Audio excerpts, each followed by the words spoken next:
j'ai envie de manger, j'ai faim. On a une nutritionniste qui est là avec nous tout le temps. C'est important de se faire plaisir. D'après les nutritionnistes, c'est pas toujours bon. J'ai quelques petites techniques. C'est vrai qu'en tant que femme, je le ressens. Plus je grandis et plus je fais attention à ce que je mange. Je me sens bien physiquement, j'ai aucun problème, donc je continue sur ce petit déjeuner. Quand on arrive dans cette période, souvent on se le dit entre filles. Bonjour à tous, bienvenue dans un nouvel épisode de Ça mange quoi, avec aujourd'hui un épisode consacré à Jade Le Guilly. Bonjour. Bonjour. Alors, tu es une joueuse pro du Paris Saint-Germain et avec toi, on va essayer d'aller dans ta routine alimentaire pour comprendre ce que tu manges au petit-déj, au déj, comment tu te prépares, parce qu'il y a un match de Ligue des Champions prochainement que tu es en train de préparer. Ouais, c'est ça. Et donc, on verra si tu te prépares différemment, parce que souvent on dit Ligue des Champions, grosse préparation, mais on va commencer par la base. Au petit déjeuner, qu'est-ce que tu manges le matin? Au petit déjeuner, donc ça peut dépendre si je le mange chez moi ou au centre parce qu'on a la possibilité de le manger ici. Mais généralement, ça va être des œufs brouillés ou une omelette, des tomates et des oignons à l'intérieur, avec un fromage blanc qui peut s'accompagner de muesli ou de fruits dedans directement et un fruit à côté. On peut manger du kiwi, du raisin, de la mangue. Donc ça, c'est ton petit-déj que tu, finalement, quand tu es chez toi à la maison ou ici, tu manges à peu près pareil? À la maison, parfois, j'ai un peu la flemme de faire des œufs. Parce qu'après, il faut nettoyer la casserole, etc. Mais non, je me fais un petit sandwich avec du jambon pour les protéines, du fromage blanc aussi toujours, et bien sûr le fruit qui est indispensable. Pourquoi est-ce que tu prends ce petit déjeuner protéiné? Parce que souvent, certains vont prendre des petits déjeuners sucrés. Toi, c'est plutôt protéines le matin. En entraînement le matin. Donc, faut que, en fait, mon petit déjeuner, il faut que j'ai toute l'énergie en fait, que je vais utiliser pendant l'entraînement. Souvent, en musculation, on court beaucoup. Donc pour ça, je vais avoir besoin d'énergie, de protéines pour mes muscles. Pas de jus d'orange Moi, je suis plutôt à l'eau. Parce que l'eau ou alors des électrolytes pendant l'entraînement, mais les jus de fruits ne font pas trop de plaisir. Et puis d'après les nutritionnistes, c'est pas toujours bon. Ouais, parce que finalement, dans le jus de fruits, c'est plus du jus que des fruits. C'est ça. Et ça te permet de tenir toute la matinée sans avoir faim et en plus de t'entraîner? Oui, alors avec ce petit déjeuner que je prends, j'ai pas du tout faim pendant l'entraînement. Je me sens bien physiquement, j'ai aucun problème, donc je continue sur ce petit déjeuner. Est-ce qu'à un moment, tu avais fait des petits déjeuners différents, peut-être plus sucrés, et tu t'es dit, mais je me rends compte que j'ai plus faim ou que c'est plus compliqué, ou est-ce que tu as toujours mangé de cette façon? Plus je grandis et plus je fais attention à ce que je mange. Donc quand j'étais plus petite, notamment quand j'avais 17 ans, je prenais par exemple des petits princes avec du lait. Et au final, j'arrivais à l'entraînement. Au début, ça se passait bien, mais c'est vrai qu'à la fin, je pouvais me sentir fatiguée sur les dernières courses. Je ne pouvais pas les faire à 100%. Et quand tu as changé ce régime alimentaire rien que le matin, tu as vu que sur ta performance, sur ta fatigue, sur ta forme, tu as vu une différence en fonction du petit déjeuner que tu consommes? Oui, ça peut se voir à court terme où je le vois directement à l'entraînement, ou alors sur le long terme où j'aurai plus de douleurs musculaires, où je vais avoir plus de fatigue générale. Et puis dans ton petit déjeuner, tu as quand même du sucre, parce que dans le fruit, il y a du sucre, mais c'est pas le même que dans les petits princes, les Pim's et tout le tralala. Donc ça, c'est ton petit déj. Au déjeuner, je suppose que tu dois avoir très faim. Enfin, qu'est-ce que tu manges le déjeuner? C'est quoi ton déjeuner type? Au déjeuner, c'est vrai qu'après l'entraînement, j'ai vraiment faim parce que j'ai du coup utilisé tout ce que j'ai mangé le matin. Donc je prends des glucides, donc des pâtes, avec une protéine, donc la viande, du poisson. J'essaye d'alterner. Et puis j'essaye de manger des légumes. Bon, ce qui est un peu compliqué pour moi parce que de base, j'aime pas trop les légumes. Mais j'essaye d'en manger le plus possible parce que c'est important. Sinon, il y a toujours aussi une entrée. J'essaye de la diversifier avec des tomates, du maïs, la mozzarella, se faire un peu plaisir. Et puis ça se finit par un yaourt et avec toujours le fruit. Non, parce que tu as dit j'aime pas trop les légumes, mais j'en mange parce que j'ai conscience que c'est important. Donc ça veut dire qu'il n'y a pas que le plaisir qu'on a, parce qu'on aime manger pour se faire plaisir, mais tu te dis il faut que je mange plus de légumes parce que je sais que c'est bon pour moi? Je sais, d'après les nutritionnistes, que c'est bon pour le système immunitaire, pour l'énergie en général. Et les fibres aussi surtout. Et du coup, la collation, le goûter, c'est quoi le goûter type d'une joueuse du Paris Saint-Germain? Si j'ai pas faim, j'écoute mon corps moi aussi, je suis pas obligée de manger tout le temps. Mais c'est vrai que j'essaie quand même même si j'ai pas trop faim, de manger quand même un fruit. Après, si j'ai vraiment faim, je me fais un peu comme le petit déjeuner. Protéines, du pain. On prend plutôt du complet. Enfin, d'après une nutritionniste, c'est ce qu'elle nous dit, complet partout. Oui, parce qu'en fait, c'est une farine qui est en gros de meilleure qualité. Ça évite les pics de taux de sucre. Et donc, on a une meilleure satiété et moins de sucre dans l'organisme de façon un peu brutale. Sur ce pain, tu peux mettre quoi du coup dessus? De temps en temps, je mets du beurre. Sinon, après, je peux mettre tout ce qui est confiture. Je mets une dose pour que j'ai le goût et que je prenne du plaisir. Donc, jamais de pain au chocolat, de croissant, de petit déjeuner. Tu me parlais des princes tout à l'heure, des Oreos. Il n'y a pas de... C'est important de se faire plaisir. Donc après, je fais toujours attention si on a un match important qui arrive, si on a des matchs rapprochés. Mais en général, si on a la semaine complète, je peux me faire un goûter ou par exemple, je vais sortir avec mes amis, on va aller à la boulangerie, je vais me prendre une petite tarte aux fraises.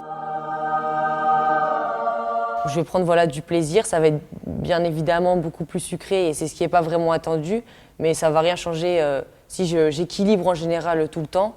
Un petit écart, il n'y a pas de souci. Ce qui permet de ne pas être tout le temps dans le contrôle en permanence, parce qu'on se doit se dire ça va être compliqué. Je sais que je dois avoir des protéines le matin, je dois faire attention pour pas que ça entraîne des troubles du comportement alimentaire. Justement, tu gardes ces petits moments de, je mets des guillemets à plaisir, parce qu'on le comprend, mais ça t'arrive du coup de manger, faire des écarts Ah oui, ça m'arrive. Parfois, on a des moments où on n'a pas match. Donc le week-end, je rentre souvent chez ma famille, voir des amis. Et c'est vrai qu'on peut aller au resto et je peux me faire plaisir avec un burger et un petit dessert. Ça sera sur un repas, mais je prendrai beaucoup de plaisir et ça sera assez pour recommencer ma routine de d'habitude. C'est un bon message, parce que même en étant joueuse professionnelle, on sait qu'on doit se faire plaisir et qu'on doit rééquilibrer sur le reste de la semaine. Il y a 7 jours dans la semaine, 2 à 3 repas, donc pas d'obsession sur un repas de temps en temps pour garder cette notion de plaisir. Juste un repas de temps en temps, ça te suffit. T'as pas d'envie de sucre ou de se dire « Ah là là, ce soir, j'ai la flemme de faire à manger, je prendrais bien une pizza. » La flemme de faire à manger, si ça m'arrive. Et dans ce cas-là, je prends Pokéball. Ça reste bon parce que ce que je prends généralement, c'est du riz, de la mangue, de l'avocat, des tomates, des oignons frits. Tu m'as dit que tu prends des shakers de protéines. C'est quoi comme protéines? C'est-à-dire que c'est de la poudre que tu mets? Elles sont faites par la nutritionniste du coup qui les met dans le frigo. Et en fait, à la fin de l'entraînement, elles sont prêtes. C'est, je pense, 30 centilitres. Il y en a qui mettent dans de l'eau, d'autres dans du lait. Moi, plus dans du lait. Pour la prévention des blessures, c'est intéressant. D'ailleurs, est-ce que tu consommes des boissons sucrées gazeuses ou non sucrées? Oui, en général, c'est presque tout le temps de l'eau. Mais c'est vrai que d'après les nutritionnistes, j'ai entendu que l'eau gazeuse, comme la Badois, le Perrier, et c'était bon pour la récupération. Donc j'essaye de me faire, de boire 1 ou 2 verres dans l'après-midi. C'est marrant parce que quand même, tu comprends que l'aliment, la boisson, elle a une importance. Et donc vraiment, même quand on te donne ce genre de conseils, tu dis même si j'aime pas trop, je vais l'appliquer pour essayer d'améliorer ma performance. C'est pas trop difficile pour toi, ça? Non, c'est pas difficile parce que je change pas totalement mon alimentation. Je la corrige un petit peu, j'ajoute les choses qui seraient mieux. C'est un petit geste. Au niveau du dîner, est-ce que tu as un dîner particulier où tu cales le même mode que le midi? En général, oui. Après, je pense que les doses sont un petit peu moins élevées parce qu'il y a la nuit, on va pas se dépenser pendant la nuit. Mais en général, oui, je garde un peu de glucides, les protéines, donc la viande, le poisson, et les légumes et les fruits le soir. On rappelle, tu as 21 ans. Est-ce que ça t'arrive en soirée de consommer de l'alcool? C'est vrai qu'en soirée, ça peut m'arriver. Après, je sors pas vraiment. C'est plutôt en vacances quand du coup, on n'est plus dans la saison. Mais c'est vrai que je peux consommer un peu d'alcool comme mes amis. Vu que c'est en vacances, après, je reprendrai l'entraînement. Il n'y aura pas de problème. Si c'est pas régulier, il n'y a pas de problème. Donc de façon ponctuelle, hors période de match, pendant les vacances, et à petite dose en plus, je suppose? Oui, à petite dose. Je ne vais pas partir dans des choses que je ne contrôle pas. Cigarette, puff? Non, pas du tout. Après savoir ce que ça fait sur les poumons et notre santé, ça ne m'intéresse pas du tout. Ouais, mais tu as raison, cigarette catastrophique, je pense que tout le monde le sait. Et même puff, puff, on dit ça va, ça pose pas trop de soucis, mais la puff, elle contient de la nicotine. Nicotine qui rend addict les plus jeunes. Et plus on est jeune, plus on va être dépendant à cette nicotine. Donc les jeunes qui se mettent à prendre des puffs à 15-16 ans, en réalité, ils vont peut-être signer pour le restant de leur vie parce que la nicotine va les rendre totalement addicts. Donc effectivement, c'est un message important de dire pas de cigarette, pas de puff. On fait attention à l'alcool hors entraînement et de façon modérée. Question bête, mais ça fait quoi d'être une joueuse du Paris Saint-Germain? Parce qu'on sait que c'est le rêve de beaucoup de filles, de garçons. On sait que tu es une sélection, tu es une joueuse pro, et avant d'arriver pro, il y a 1 milliard d'étapes.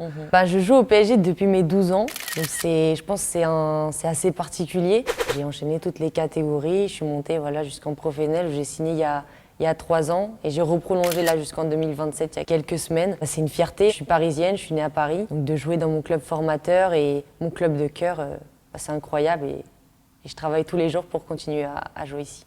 Vous êtes accompagné en plus, c'est-à-dire que vous avez des conseils au Paris Saint-Germain. Il n'y a pas de contrôle en disant « Ah non, attention, t'as mangé trop de pâtes, trop de riz, il manque des protéines ». Enfin, comment ça se passe? On se gère quand même chacune de notre côté parce qu'on a des corps différents, des besoins différents. Mais c'est vrai qu'on a une nutritionniste qui est là avec nous tout le temps. Quand on doit faire un peu plus, on a une période plus de match, on enchaîne les matchs, c'est vrai qu'on a des besoins différents. Donc là, on peut poser les questions pour adapter nos repas à la situation. Parce que qu'est-ce qui se passe concrètement quand il y a plus de matchs? Qu'est-ce que tu changes dans ton alimentation?